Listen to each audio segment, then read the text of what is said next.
Um, Night people, all things. All right. So what's happening now is, let me see. Still working on some stuff. Uh, look for some videos to come out next week to contain the story what was being done. The one what I showed the other day. You know. So I'll finish that next week. I guess still taking care of some stuff, and that's basically it. So have a happy Sunday. No freestyle today because no inspiration came. You know, sometimes I sit down and say I'm going to write a song, or sometimes I just do the thing. I just feel a little meds and something come to me, and I spit it. These days, that's how I write, unless I'm going through something. Whenever I'm going through something, music is my therapy, and I actively write because that's how I voice my um, pain, anger, frustration, joy, elation. Everything I feel, I voice it in songs and poems. From ever since, that's how it's been.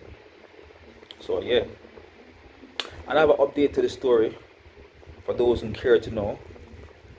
Like I was talking about my female friends and the one who wondered if I was the gay best friend or something, well, she never think that, but I was wondering if she perceived me as that, you know. Though that wasn't the case, I realized that she just felt secure and so around me and like saw me as a trusted source of as like a confidant, So um, I'm gonna look at why I wasn't involved with her.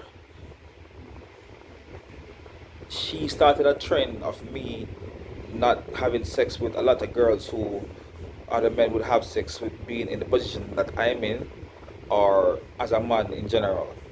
And I felt proud. I mean, there's many girls I have not have sex with who have the circumstances I could have or some people should have, and I felt proud. It just became my thing, and the reason why that started was with her because um, with her it was more like a sort of prestige, or I took honor in not sleeping with her because my friends and everybody who saw her wanted to. I don't know how she looked now, but she was always a very pretty girl, very nice and petite and so forth, cute and just it's like think of more rounded, cuter Jada Pinkett in her prime. That's what she was, like a thicker Jada Pinkett to me, So um, I guess I was her Tupac, her little friend who, so I took pride in not having sex with her because my friends found it mind boggling and said, yo, them don't want me, them couldn't do it. So I felt like more of a man, like somebody who was have more self control and somebody who was like so at ease that that's nothing to me. Like, so it's neither here nor there. I'm not frightened for that.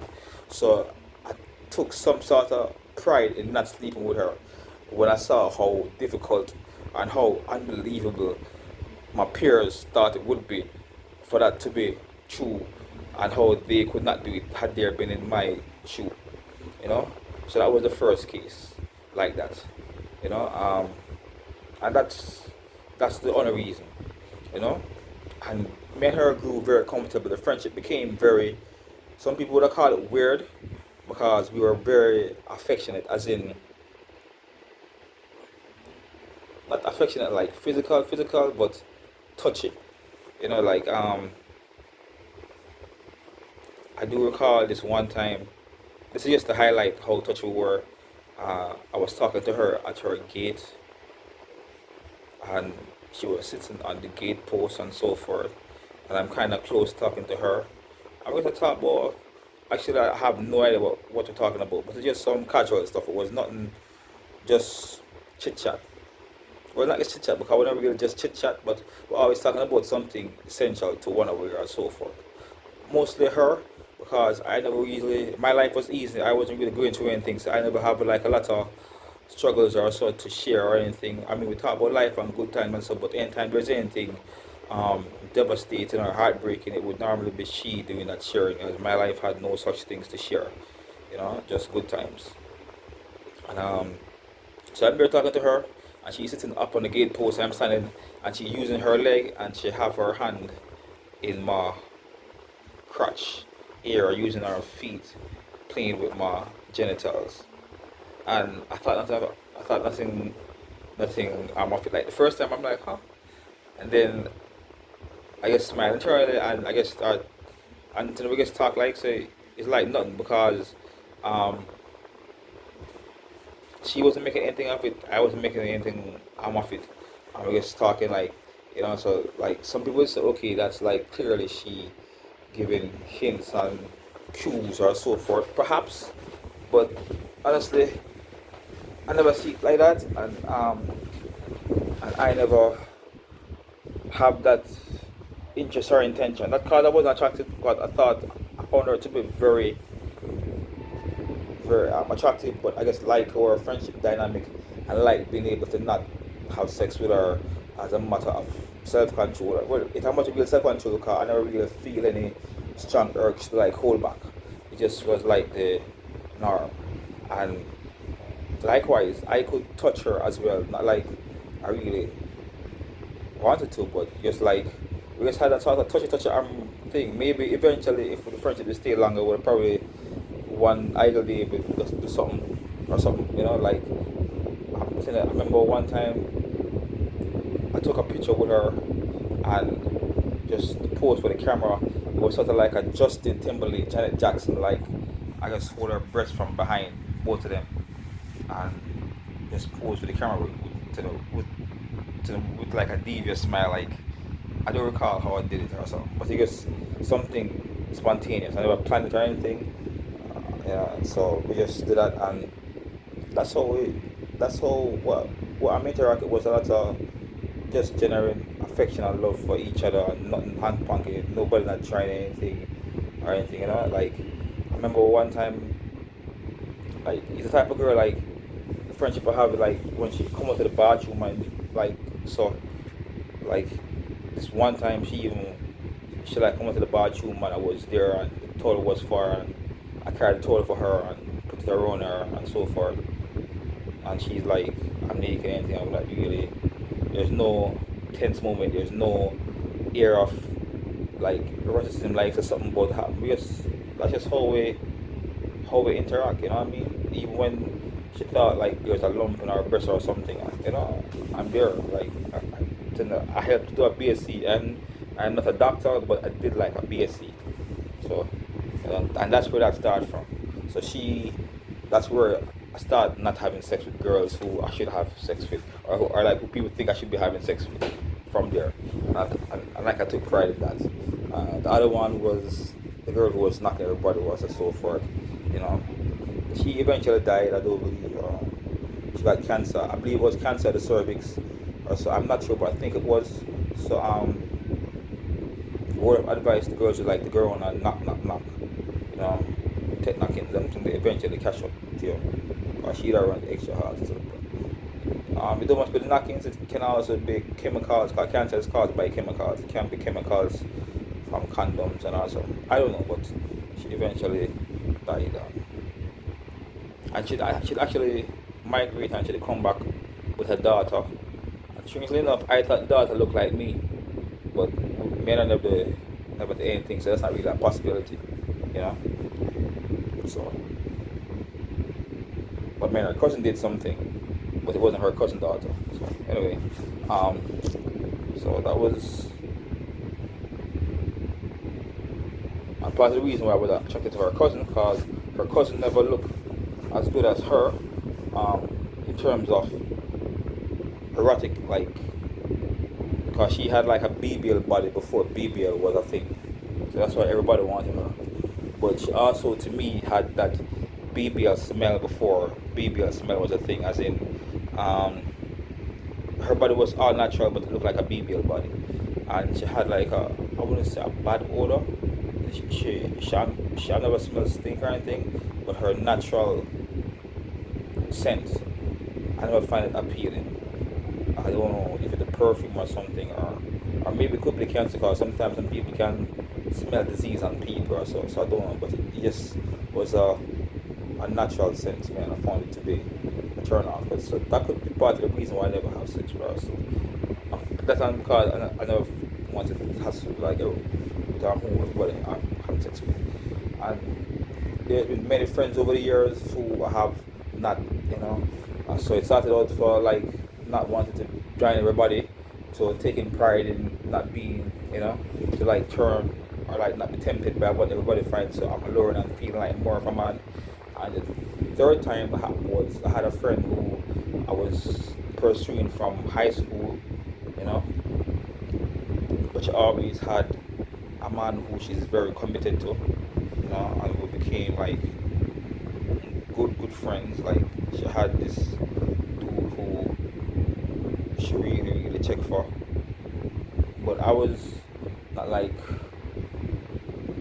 you know, wasn't really pursuing, but I like her and want her, but you know, she have somebody and I'm living my life doing whatever I do. So, you know, just have like a friendship and so forth. And the friendship grew and became really good friends because I like women company, I like talking to women and interacting and so forth, genuinely, you know. So um, friendship grew, but a couple of years later down the line, like probably 5 years or so years later, many, many girlfriends later, she slept at one man, you know.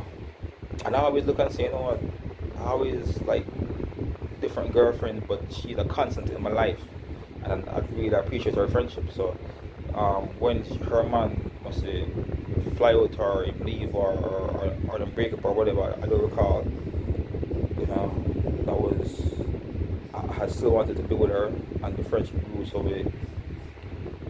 we start to go out and so forth, and go on little dates and make out and so forth, you know. There was no rush to like seal the deal or rush to like we're gonna have sex and all that, you know, because we truly care for each other and there's a friendship and we're just exploring this thing, you know. But to be honest, it never really felt right. It was more like friendship have really progressed to the point where I never want to lose her as a friend because I look at how every year or through the course of years I know her, I've been through a number of girlfriends and she is always there. She's a constant. And I thought and say, perhaps if I had been involved with her, she'd be like out of my life already.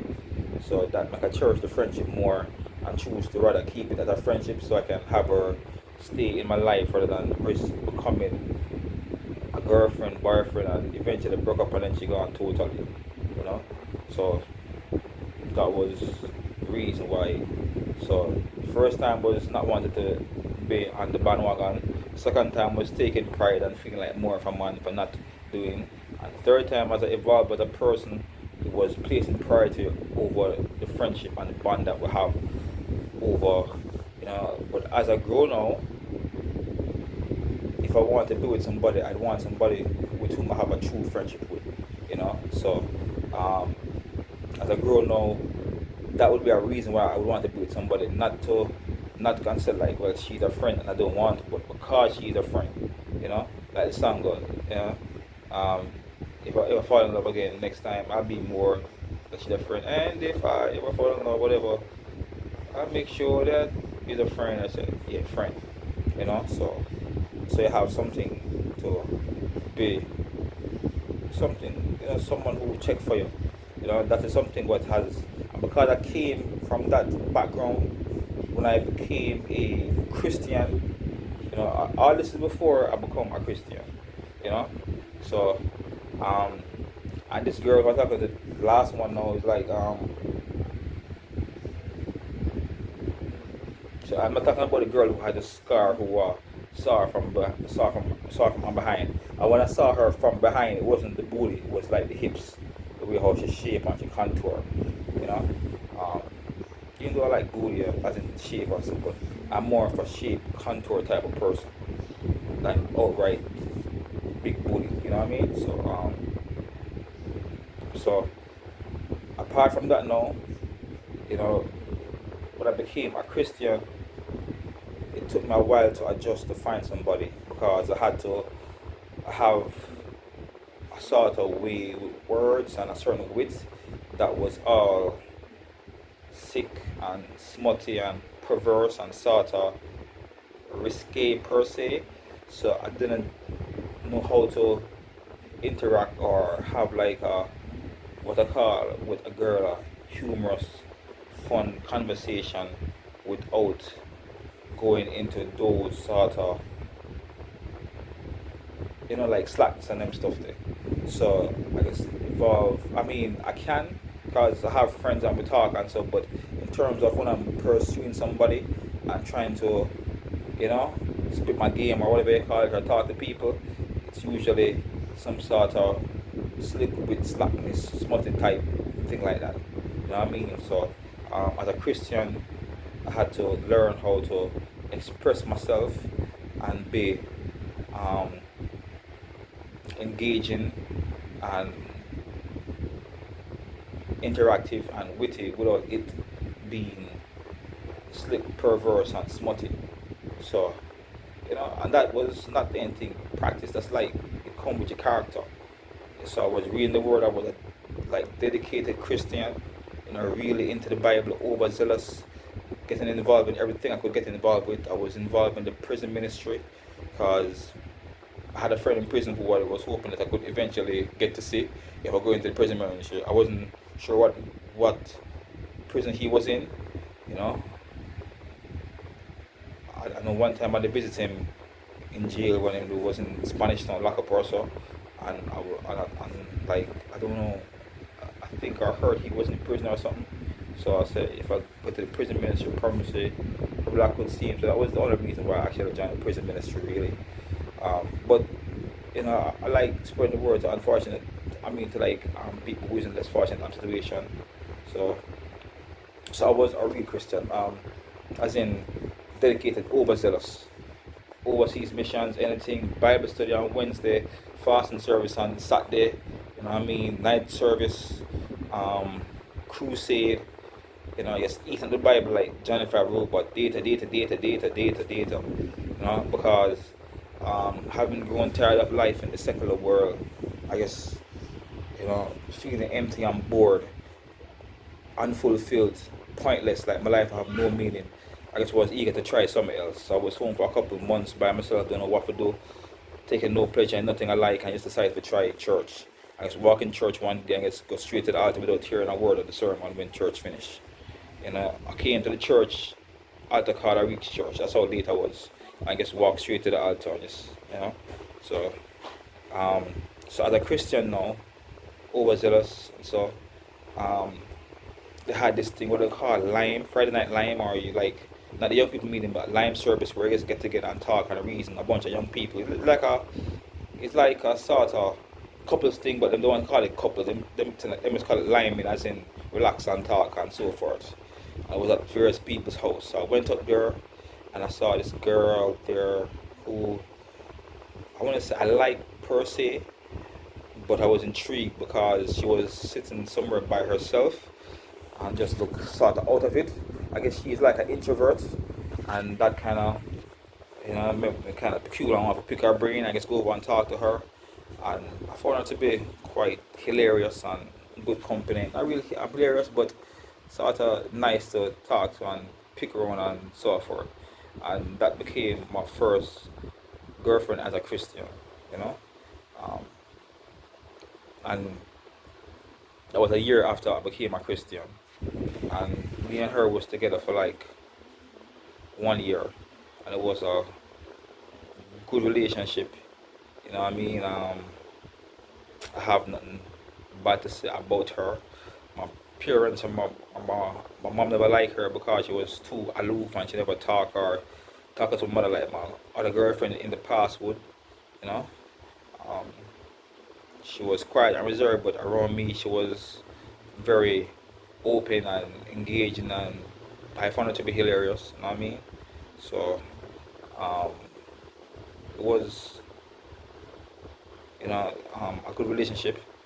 She had a few issues with me. I think she liked me too. You know, I like to think that because she was with me for about a year. I won't get involved in how that and how it end and so forth. You know, not because it's a sore spot, but I just how that you know. One day she like just said she want to finish it. I said alright. I was devastated. You know, she just is I guess she's the person who whatever she's feeling inside.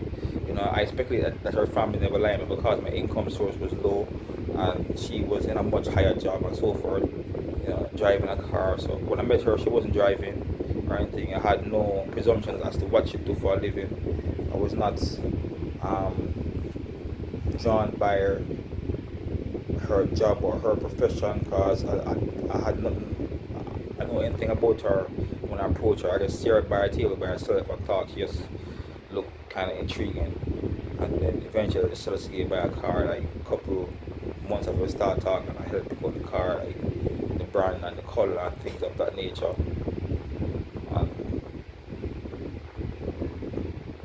you know, so she had a trouble with how I spent my money because back those days I used to buy gadgets, you know, like it's basically electronics, you know, and I was living hand to mouth. I wasn't saving my pay, so she had a trouble. She had some trouble with that, so I thought that was the reason. I could be wrong, but in any case, one day she said that she wanted to break up, and I was about to go on a trip, so I went on the trip. And I was devastating because the way how she break up and the way how she look at me when she drive off, just to me, it almost like a look of disdain. Like she said, like I can't believe you said this, man.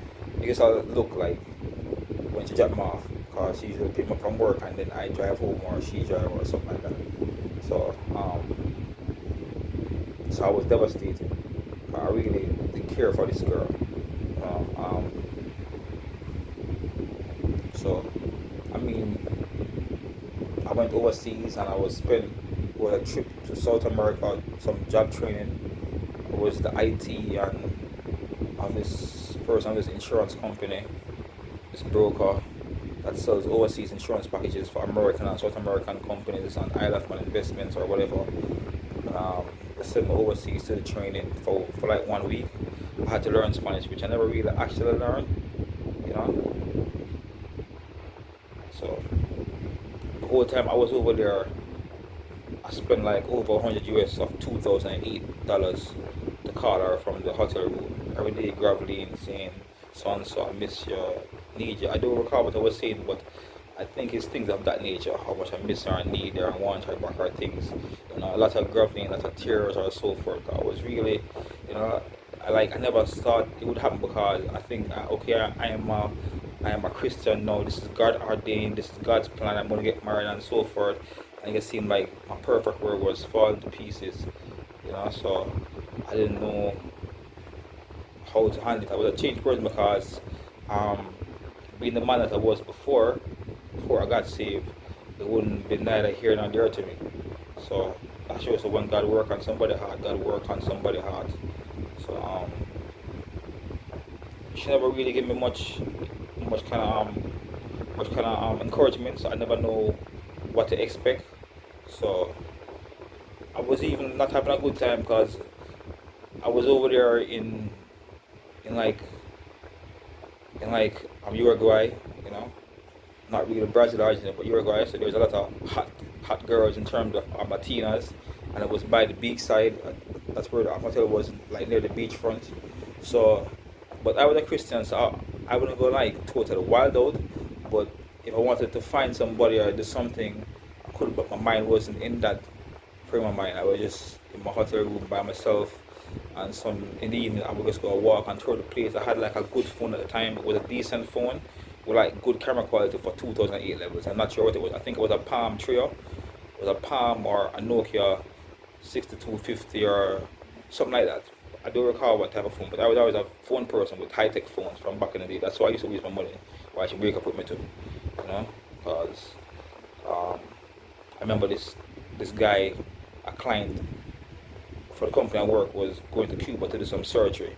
And I'm short on money, so he was selling me a brand name phone at the time, a Samsung slide up D600 phone. That phone could hook up to the TV, the D600. and it was a Burgundy slide-up phone, top of the line. Back in those days, it cost like 20,000 or so, or close to $30,000. You know, like I can hook up to the TV and have no features. You know, um, so I wanted to like help him put the water phone. So I think it was something for like 10,000. So I buy it for that because it was a bargain. You know, and it worth like twice that or more. But she thought it was a waste of money and was very disappointed. So I pledged to not do that anymore, and I drafted a budget to show how I would manage my money and show her and stuff because I really wanted to. I mean, she's looking to see, I guess, how I would manage the household and so forth. But I don't think it was a fair comparison because as a young single person just living life, I don't think it would be a fair assessment to look and say how I manage money doing when I have no responsibility to when I have to when I'm married and have bills to pay and kids and so forth. Because of course, if I have bills and school fee and maintain the house and car payments and mortgage and light bill, I wouldn't waste money on crap. But I miss buying myself, you know, still live with my mom. That I don't really have any bills to that. So I guess by foolishness, you know. So, but she's trying to look into the future, I guess, you know. So I came back to Jamaica, you know, having had a nice trip in like Uruguay. Um, and it was fun. I remember I made a freestyle while I was there because I was still rapping, but not so much because I had stopped. Actually, I'm rapping, but I always freestyle when time things come to me. So I remember I was in Punta del Este buying something and this lady come and beg me something and it was the most beautiful beg I ever see. Like I never think that people like I know we're black and all that, but seeing like somebody of like like this white beggar come up, it's like a reverse scenario. You know, you kind of expect like poor black people. You never expect to see poor begging white people. I never said that yet. Cause Jamaica, even though you see on TV homeless people and say the states, it almost a bad feeling. So I had a beggar and I gave her some couple US or so. I don't know how much it was, but it was probably more than what the average person would have given like a beggar. Cause that's how I stay. Um, and like I made a freestyle about it because I thought like that was my type because Jesus said if you give to the poor you like give to him, you know, when him say you see me and do give and him say when time I see I do give and him say when him say yeah I'll never give the person then and you know him say you know because you give to them you like give to me. So I wrote the song like I don't recall any of it but this is all I remember about it where I said like blah blah blah in Punta del Este I was buying stuff still top end, encourage a beggar, drop a couple US dollars on the top of her hand. That was my tithes and my offering. Jesus said when you give to them, you offer him. So I don't take the glory, I give it all to him. And that's all I remember of that. That's like 2007 or something. So came back down, was fun. And I was the first person who was actually filming food because back then it was Facebook. I was like posting meals and so forth. I mean, everybody posts what they eat now, but nobody was doing it then. So, you know, I was posting my food and so forth. Not over there because I had no internet, but I'm gonna come back home. And I had the Spanish. I was getting Spanish tutoring from this lady, from one of my co-workers after work before I go on the trip. That's why before I go on the trip. And I wasn't really practicing, to be honest. You know. So when I go over there, I never really know anything. So when I was ordering stuff, thank God it was like buffet. I just point and say, give me that, this, that. And I never really know anything or anything. So, and if the more I rapid because I wasn't really checking the money. I'm just giving them money, you know, and I'm giving whatever change the more I give it. I'm paying them in like, paying them in like US currency. So I got some spending money from my boss when I was over there. I'm not sure what I bought or anything. So anyway, long story short, I come back and call my girlfriend now. I just said, alright, let's start over again. She said, we'll start back. She said, we can start again. We can talk over again. And I said, alright. No, she never said that. I think she said, come and check me. So she come and check me. So when she come and check me now, she pull up.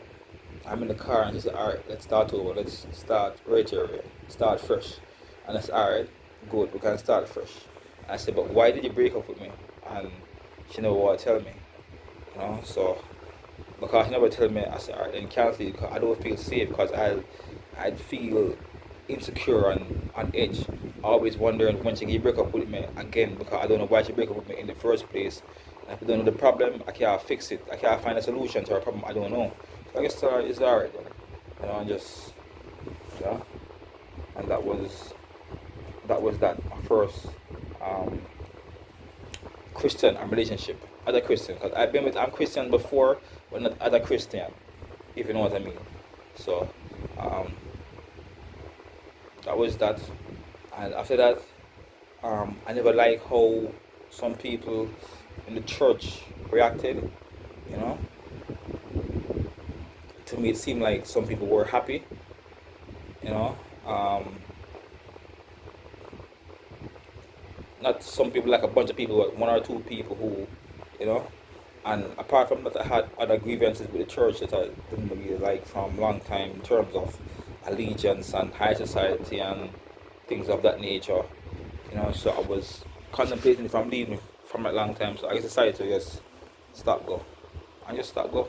Like, you know what I mean? So I was that, and after um I stopped go. I visit like a number of other churches, like I would drive around, I go to different churches, but everywhere I go, I see the same things. I never feel comfortable going to churches. Like a certain energy and certain, I tell myself it's not really a place where I want to be. So I just stopped at church and just decided to go serve God and the Creator. And in the sense that many Christians were, them sort of turned me out because they weren't living authentic. So I started to say maybe this thing is just a business and God is just a concept because it don't seem like they believe the God that they preach. And if you teach them something and you live contrary to it and you believe it, then probably what you're talking is not true and just a system of control. Church is a business when they get money, tithes, offering, run the business and so forth. So, but I believe in God. I'm not an atheist because something have to make. You know, I've always said if the Big Bang theory is true, I want to know what bang and who banged it. Somebody have to bang it, and something must bang. So God have to be real. So I said I just serve God and the Creator, and that was that. I went into a sort of righteous atheism, as I would call it. It's a sort of the Creator, not believing in Jesus or God of the Bible. And, it was a downward spiral from there. I was downward spiral because enough things ever happened, but I went on Instagram and started to post video because I get into the conspiracy theory and anything real and so forth and posting videos of that nature. I really conspiracy theory because that's a term invented by the CIA to like scapegoat and typecast and really discredit people who know the truth and people who think for themselves and say, oh, he's like a conspiracy theorist. So they invented conspiracy theorists. They invented gangster and things of that nature because that's what they gave the black people: guns, drugs, and gangsterism and toughness. That's what them give it. So that's their concept. So that's was I'm done with spiral from there. So anyway, that's that. I keep her short today. I don't want to go too far, too long, but that is the concept of really how I started to not have sex with girls and not girls not have sex with. If there was an award for the people who like not have sex with the most girls, I would win that not having sex award for not having sex with the most people who other people say or think that I should have sex with. You know what I mean? So, and that was something what started from, I guess then, from like as far back as age 10. I think I like having a song named Comments, where I was talking about coming the first time I come, say like comments, like I have a blog post and somebody go on the YouTube video and write first. So I'm talking about my first comments and my second comment and my third comment in it. And so it's not anything to really brag or braggadocious, though it was written to be hilarious and engaging. But it's just that I wanted to tell my story and clear up some misconceptions along the way. You know what I mean? So, but the first time I turned on sex was age 10. actually, and believe it or not. And it was one of those scenarios where it was charity, you know. A girl was giving it to everybody on the road, and all my friends around my age, 10, 11, maybe 12, they they got. So being the good friends they are, they call me to come and get mine. Say, Omar, thing they rare, she down the road and she get all the money. Them. To be honest, them time I never have sex on my mind. Um, I had an idea of like what it was. I know it was something like that, but it was not a priority, and like I had no urge, no feeling, no inclination. So I was like, no, I'm good, man. I just still, man, play with little toy car. Them. I had this little push car. This little, it was like a 190 E-Benz push car in white and a Ford Escort, Cosworth blue with the door and home. And I was into toy cars and pushing my little toy car. Them and used to modify them and put Christmas light on them with like and battery and so forth. And it was, so that's all I was doing. I'm doing the hurricane, you know. So I never wanted to do that during a hurricane. I had a storm. So enough time. Even through high school, that would go on to, and like so forth. You know, 'cause I never actually have the urge, and it's not like I was actually shy. When back in high school and so I was shy, but later in my years, like post high school, I wasn't really shy. I guess never really had the urge, and I was quite picky. But I actually did um like the first girl I like was in primary school in like grade 4. And I never know I like her until in high school one time I see somebody who I like again and I said, oh, that's what I was feeling then, you know? So it was in grade 4, this girl, I still remember her name, so that's how I know so her like, knows that actually I'm like her. I still know her first and last name. I will see it now. But occasionally I go on Facebook and search for her because I was captivated by her beauty then, you know? So and like nervous in her presence and so forth. And she like had this friend who kind of like me, who I saw like always talking to me, and, you know, and I really like the friend, which is always the case, you know, the one who you like never like you. So I mean, eat that still, you know. So take care, everybody. Have like a wonderful day. This is just like some little warm thing, like feel good to let people know who I am and just talking. You know, these things will be more structured in the future because I'm looking at how to have like a blog, a podcast, current affairs, music, and so forth, and as well as Bible studies and teaching. I don't if I can do Bible study and teaching because I don't see myself as like a minister and a pastor, and to be honest, I do read the Bible every day. You know, I used to read the Bible a lot and read through it enough. I don't think that you can ever start to read the Bible or to read everything like a book and like stop reading. But I sort of have a good understanding and hold of the Bible inside my heart. As in, for everything I go through, everything that happened to me, there's a Bible verse or something that comes to mind, which, as the Bible says, the Holy Spirit brings things to your mind. So, because it sort of affect my thinking and it is ingrained into who I am, I don't feel lacking when I don't read as much as how other people think I should or like so forth, because it's very centric to how I think and how I function or focus. I mean, even when I'm rhyming and I'm doing what some people would say, okay, this is hardcore, this is grammar or whatever, everything is always tied to Bible logic, you know. Um, Because I believe if you know how God think, operate, then nobody can brainwash you and tell you anything about God. That's why you have so much false prophet in the church.